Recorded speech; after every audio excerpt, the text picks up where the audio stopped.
So, you know that feeling when you get stabbed in the gut? Goodbye, cruel world! But it's in the best way possible. This is fantastic! And there you are, lying on the ground, and you can't help but want more. I'll take your entire stock! You want to be Jon Snow, stabbed 7 times in the chest by people that you think loved you, that brought you so much joy in the past. Is this what you wanted, Dean? Is this what you wanted? To turn me into Jon Snow?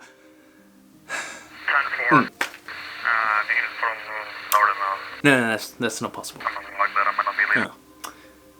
I've just been informed by our clone number 23 that apparently being stabbed in the chest is not an experience that many people are familiar with. Well, if I were to describe my feelings coming out of How to Train Your Dragon 3 just this morning, then that would be it, though perhaps with a little bit less blood and a little bit more inner brokenness that grips your heart and leaves you with this destitute abyss of darkness and despair. Now, there's going to be no spoilers in this video, which means that I can't talk about how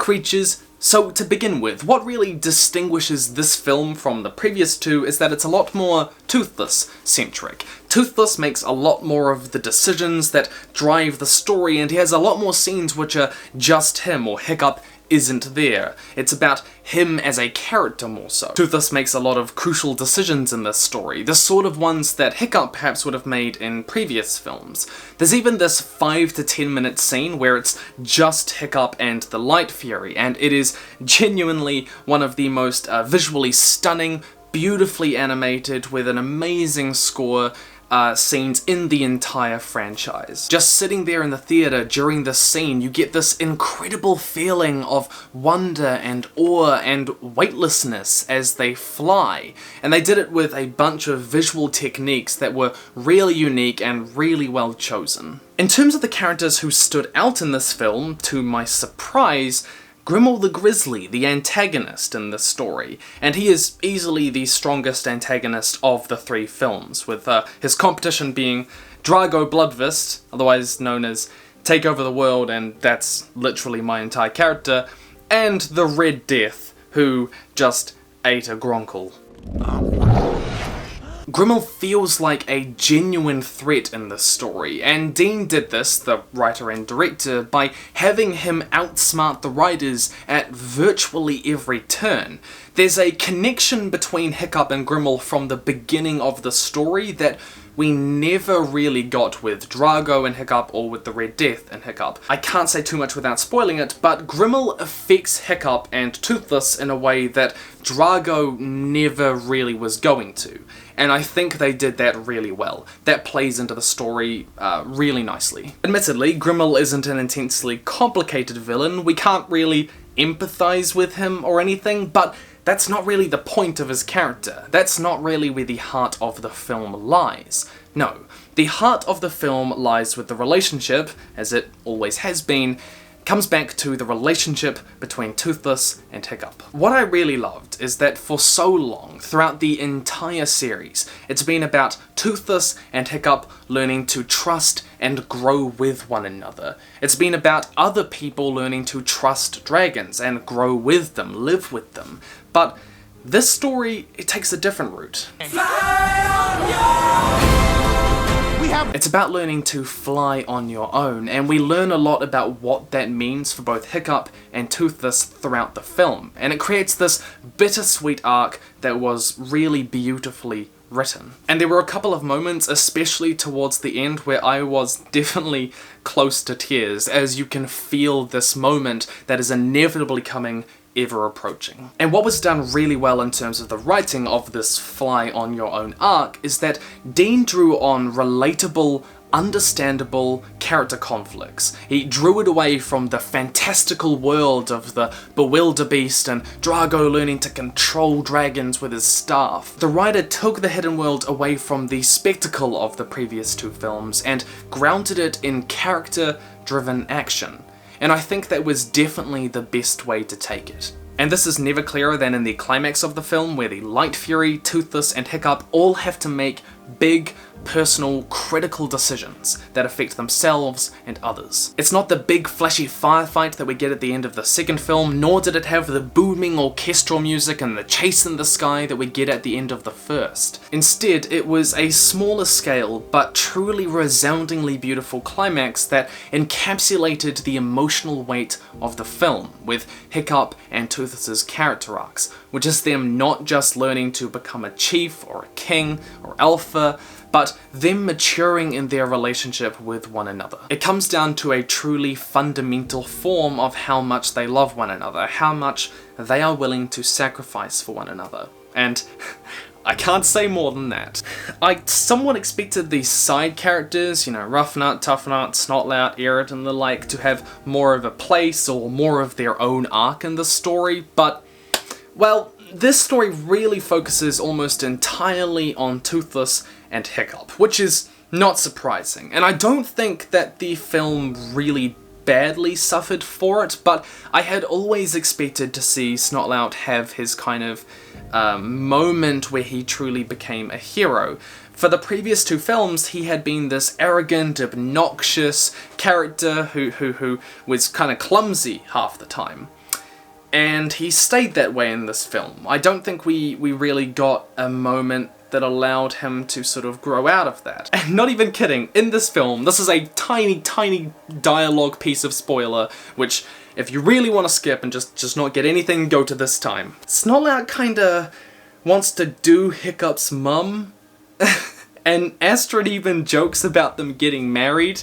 Like, there's literal your mama jokes in the film. Astrid and Volker are really the only other characters who have any sense of real agency in the story, and it could have weakened the film by forcing them to arbitrarily have each their own arcs and resolving them. It would have taken away time from the really good story of Hiccup and Toothless and the Light Fury. So I don't necessarily think that it needed it, but I think it would have been nice to see. The music by John Powell is, as always, absolutely fantastic, with a return to the traditional How to Train Your Dragon theme. It comes back in very important and crucial moments. It's really emotional to hear. It brings back those feelings. There's a few conveniences in the plot where characters go to find other characters out in the wilderness, and they're just like, let's go. Yep. And then they fly for 5 minutes, and they find them, and it's easiest game of hide and seek in the world. Now, I've only just gotten out like 4 hours ago from the theatre of watching this film, so I'm still buzzed and hyped about it, so I might not be entirely objective talking here. But the Light Fury design, I was initially kind of quite critical. I didn't so much like the white design. I wanted a dark, patterned, navy blue kind of one that was a lot more wild and not necessarily so feminized, because animals aren't feminized. But throughout the film, she did feel wild. I liked her reactions with Toothless. I liked how foreign her attitudes towards him were. He just didn't know how to interpret it. And I thought that was really well done. And I kind of found myself liking the design. I did genuinely like it by the end of the film. So we'll see how I feel after I go watch it again tomorrow, but that's my feelings for the moment. So how does How to Train Your Dragon 3 The Hidden World measure up against the other two films? Well, I really like the second one. I think it's more visually interesting and a more involving experience, but I would place this, and as again, I just got out of the theatre, so I'm feeling hyped and excited about it, so I may not be entirely objective, and I may change tomorrow, but I would place it above the first one, and on par with or slightly above the second one. That's my rating for the moment. And before I forget, a really cool thing that happened over the holidays was that I got interviewed by a magazine, the World Building magazine. This is not a sponsor, by the way. I just want to share with you something really cool that I got to do. I talked a lot about my book, what it's like to be a YouTuber, how I sort of experience media now that I have to talk about it for my job. If you want to read that, there's a link to that down below. Go check out their other stuff, especially if you're interested in world building or writing. So how should we rate How to Train Your Dragon 3? Well, I think that stars are boring and tomatoes are disgusting, so we're going to go with 4.5 dead clones out of 5. 4.5 because of the fantastic grounded storytelling, the wonderful dynamic between Toothless and Hiccup and the Light Fury, that bittersweet ending that I so wanted, and the great dynamic between Hiccup and Grimmel. And the half star just because I think that some of the other characters could have been more utilised or given a more constructive arc towards their character. How does that sound? Should we kill the clones now? Okay, alright, we'll kill the clones.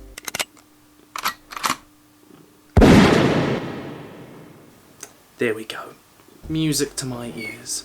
It's done, my lord. Use the full title, clone.